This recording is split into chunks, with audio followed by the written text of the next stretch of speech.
Hi. So I read this book called Trailerpark by Russell Banks. It's about life in a trailer park, and I liked it. So why don't you step inside the trailer and take your shoes off, get comfortable. I have to do something out here. I'll be in a second. Okay, I'll tell you about the book. Hi. So this book, it's fiction. Russell Banks, Trailerpark. It is from 1981, and it's a series of stories, sort of. It's like, actually, I kind of thought about Winesburg, Ohio, Sherwood Anderson's famous book from whatever, 1920 or whatever it was, where in Winesburg, Ohio, or even Spoon River Anthology, where we meet small town people, and we get sort of inside the mythos of the happy small town world. And this is even like more refined and more centered on on a neighborhood, really, a trailer park, which is essentially a type of neighborhood that is often where the people who are not as economically endowed end up living. So yeah, it's a series of stories, really. It's not a pass-through novel, although all the characters in the stories intermingle, and we meet them in one story and then we meet them in another, even though it might be focusing on one particular story. There's 16 of these throughout, and the first one is the guinea pig. What is it called? Guinea pig lady? Yeah, the guinea pig lady, which is the longest one in the book. The guinea pig lady at the beginning and the fisherman at the end are sort of the bookends for the longer stories, and the shorter stories are contained within. So the guinea pig lady is about a woman who, for whatever reason, gets a guinea pig and two guinea pigs, and the guinea pigs mate, and the guinea pigs start multiplying, and before long she's got like trouble with tribbles. So yeah, so the guinea pig lady, she gets in trouble with the manager. What's Melissa? Marcella, the manager of the place. They have a manager. She lives in one of the trailers. She goes around, has to collect the rent. And we know, we get familiar with all these people's stories and their relationships and so forth. It's really quite good. I really like the book. And, I recommend reading it. This is, I haven't read all of Russell Banks, far from it. I read a few of his things, the notable ones being, recently I read Foregone, which is becoming a movie, Oh Canada, by Paul Schrader, starring Richard Gere, which is going to be released, I guess, in a matter of months. So I read that one, and the last novel, which was called, I don't remember, but it's about Central Florida, and it's quite an interesting story about Central Florida and the how it got to sort of monopolized, and how it got bought up by various people. And so, and then Cloudsplitter. I read Cloudsplitter some years ago, and that is a story about John Brown. Not James Brown, about John Brown, who was the famous abolitionist terrorist, basically, Christian fundamentalist abolitionist terrorist, and who helped ignite the Civil War. So that was quite good. That is written in the as if one of his sons is the first person point of view of one of the sons who is following John Brown on his life journey here of trying to free these slaves, as well as trying to make a life for himself in in the 19th century USA in the 1800s, and the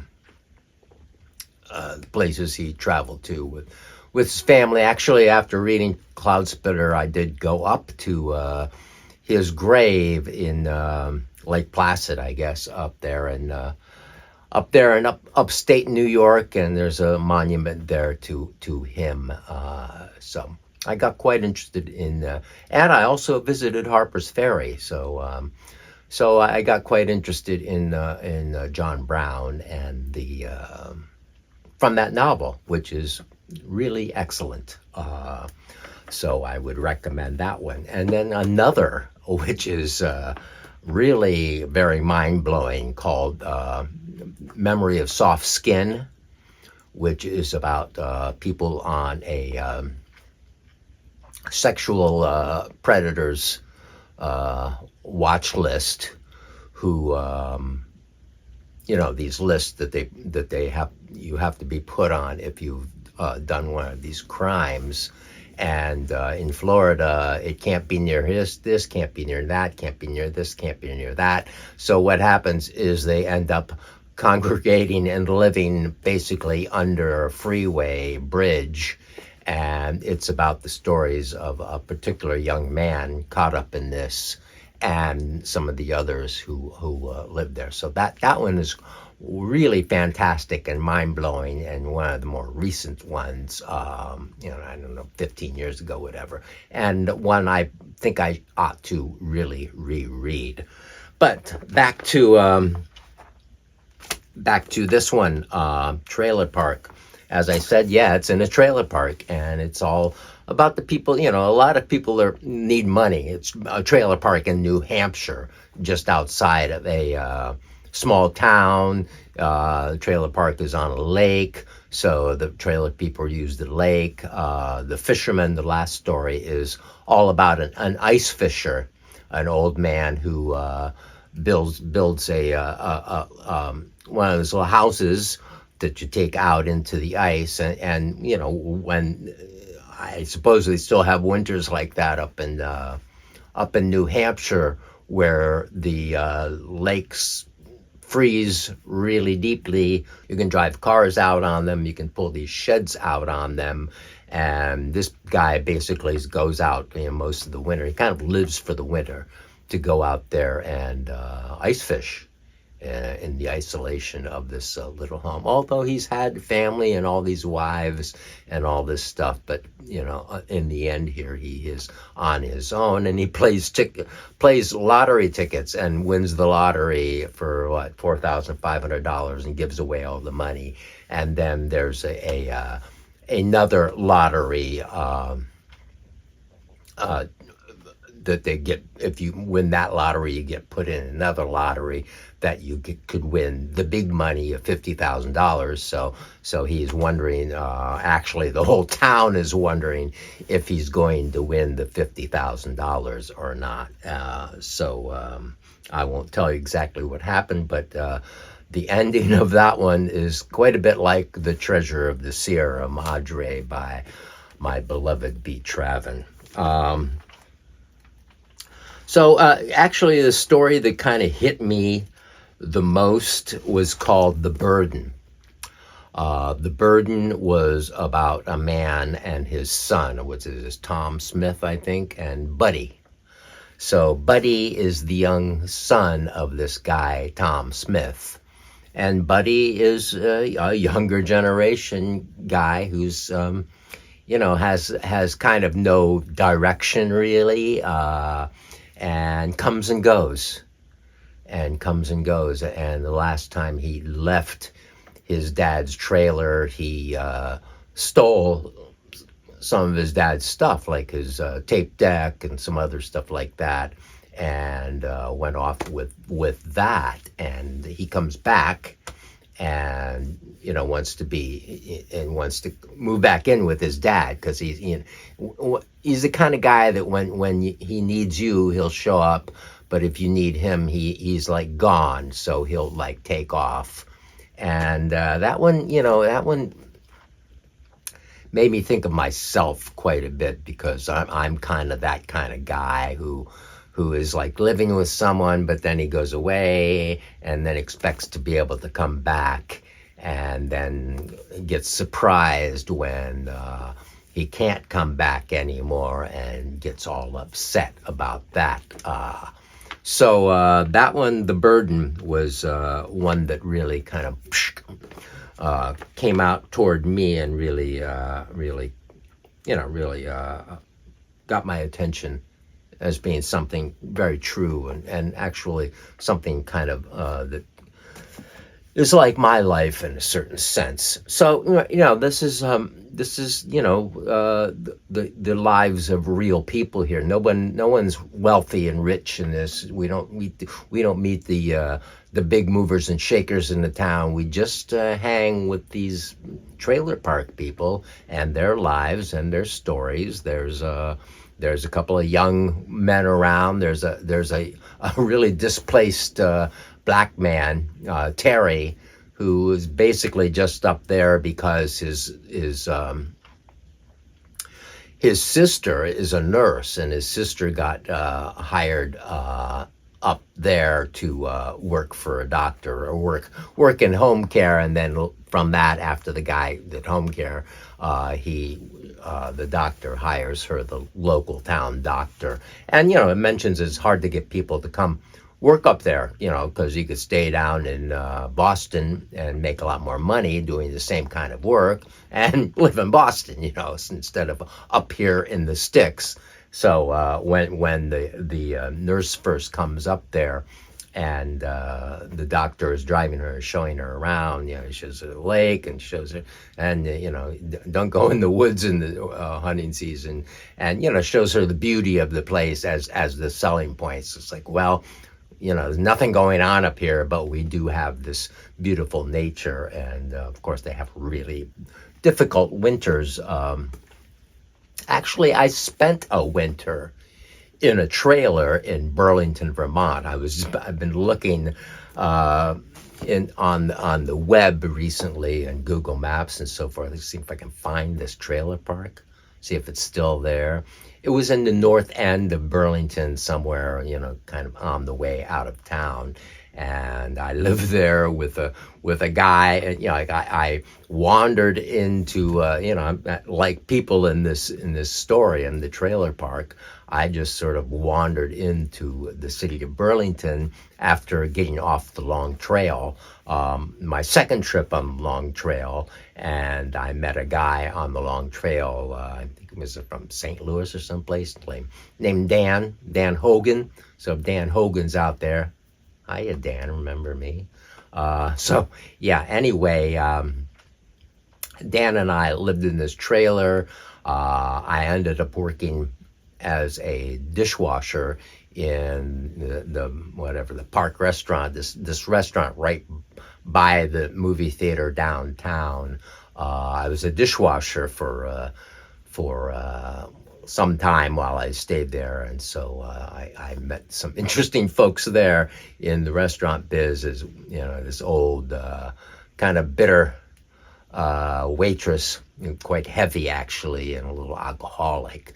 And I remember me and Mr. Jones coming up on the Muzak or something, and she mentioned how sad the song is. Me and Mrs. Jones really hit her. Me and Mrs. Jones, we got a thing going on. She was an interesting character, probably long dead, because this was in the 70s still. So this was in the early 70s. It was in the early 70s. And so the trailer park is probably not there anymore. Also, another friend of mine moved up to the trailer and stayed there with me. So there were three of us living in this trailer. It was really, really a little trailer, so it was not really suitable. And then it became winter, and it was really cold. And we met a guy downtown before it got cold, who was a hippie, who was traveling around in a bus or something, and ended up talking to him, and he somehow he had this LSD that he would, he could give us this LSD, and so I guess I gave him some money or something to send us LSD, whatever, and general delivery in the post office or something. But soon enough, yeah, we got this barrel LSD, multicolored, barrel tabs, wrapped in foil, and it was pretty powerful, actually. The LSD of the early '70s, and Dan kind of freaked out when we were tripping one time, and I think he had kind of a thing for me or something, and I think he wanted to be sexual with me or something, and it didn't really work out, although I did have something going one time with another artist guy in town, a sort of a townie, and I met a couple of women as well and had relationships with them. But so that was back in the past. I remember one time it was talking about frozen stuff. Burlington, was quite cold back then. I remember a lot of a freeze and a cold and tripping and going out. We had I had these boots that had they were kind of rubber boots, really, with zippers and so forth, and had big, thick felt liners, and they're kind of inexpensive. So I had boots like that. Removable felt liners, and I remember going out on the lake, the frozen lake, and walking around tripping, and it was really, really, really cool. So so much from my stories. The black guy and Terry, another young guy, are somewhat a little bit involved in the weed business. So they Terry, the other guy. Terry? I don't remember the other guy's name. The white guy. The white guy goes down to Boston and brings up weed, and then there's a situation where some guys come up and look for him, but that kind of didn't really go in. It's not a kind of crime story intrigue. There's not really a lot of drug stories. Probably today there would be more drugs going on, in this sort of a situation. I don't know about, oxycodone and stuff like that up in New Hampshire. I know that's spread through a lot of the rest of America, but I hear that thankfully it's diminishing these days. So, but yeah, there should be a story about the LSD like I had. I mean, that story really, not my trailer story, would fit well in with the trailer stories in this really fine book. So I suggest to not hesitate in picking up any of the books of Mr. Banks here, with the relation to my imprisonment is probably not something you want to read. It wasn't really accessible like these other books, although I found it in the library and read it and did some sort of review here on it. But so Russell Banks, a good writer, and Trailerpark is a good, not a novel, but a anthology series of stories, all in the same place and involving the same characters. So I would say give it a check out. You might enjoy it. And I'm glad you checked out my little channel here. And hope you'll like and subscribe and all that stuff, so I get the bounty of our culture, of our wonderful digital alphabet. Google culture will rain down upon me with the help of you, dear viewer. The bounty of wealth and influence And maybe I can get advertisers if I get what sort of person would advertise with a person like maybe Polygrip or something, some sort of like dental or something to grow hair or something. I don't know. Anyway, thanks for watching, and I'll talk to you the next time I talk.